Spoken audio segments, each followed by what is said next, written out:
gimonitor karong adlaw ang usa ka bag-ong low pressure area kun LPA sulod sa Philippine Area of Responsibility.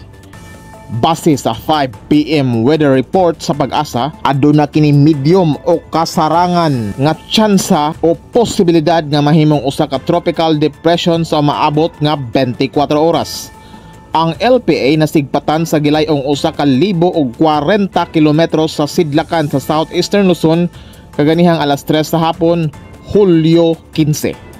Samtang sa Southern Leyte, mga residente sa Macrohon ug Maasin City ang nakasaksi sa multiple water spouts o buhawi nga namugna ug mitadlas sa kadagatan sa maong lugar pasado alas 2 sa hapon. Hinuon nahilis rasad ang maong buhawi o ipo-ipo ug walay na pabalitang kadaot o danyos sa maong panghitabo. Ang mga buhawi nakita lamang sa dagat ug wala makalandfall sa kayutaan. Ang mga otoridad nagpahimangno sa katawhan nga magmatngon o magbantay sa mga updates gikan sa Pag-asa o lokal nga disaster risk reduction offices, ilabi na sa mga lugar nga posibleng maapektuhan sa LPA kung kini mokusog pa.